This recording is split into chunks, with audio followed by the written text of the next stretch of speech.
Well, the flooding didn't just make a splash in the streets, it also hit the fairgrounds. Heavy rain and flooding forced organizers to move quickly last night, evacuating animals from the barn as the precipitation picked up at the state fair. Crews and volunteers worked together to keep all the visitors safe and dry, but it made for a chaotic night at what's usually the highlight of the summer. MTN's Anissa Coomer has the story from the fairgrounds. Lightning, hail, and torrential rain. Great Falls was hit with a severe thunderstorm Thursday night. Among the areas hit the hardest was 3rd Street Northwest, which saw several inches of flooding. It also happens to be right where the Montana State Fair is taking place. Last night was an extreme event. It just kind of blew up all of a sudden right over the top of us. The Carnival team tracks lightning using mobile apps, and the protocol is clear. When lightning gets too close, high rides are the first to go offline. All of our management team has the ability to shut down the carnival.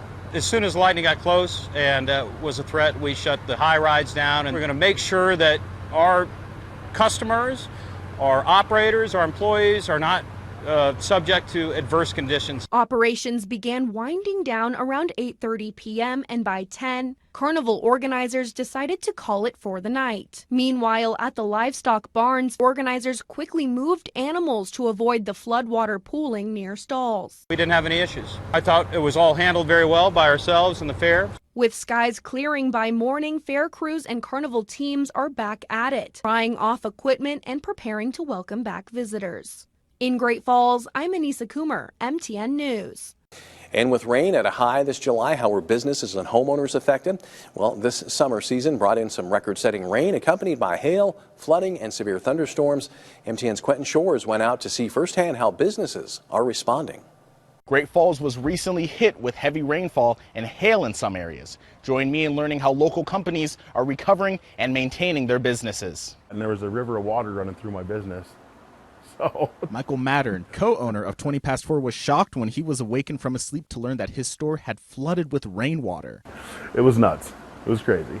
So we got here slightly towards the end of the rainfall. It was starting to fill up pretty good, and all we had was snow shovels from the winter season. And we slung all the doors open and just started pushing everything out for about 2 hours.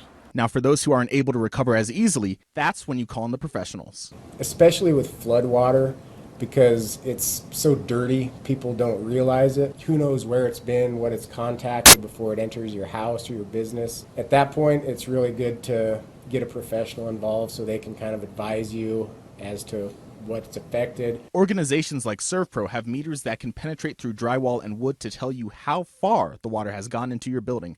But there are also things you should be aware of within your own residence before calling in the big guns. Checking sump pumps as well, making sure those are running properly. We run into a lot where someone hasn't looked at it for a while and you get these floods and it doesn't help pump it out. Good vapor barriers and stuff down in crawl space areas just to keep the groundwater in the ground. And if you can see your foundation, lots of cracks and stuff often let water in. So repairing those as much as you can or knowing that you have them. One thing to be aware of is that a lot of our insurance policies in Montana do not cover flood water.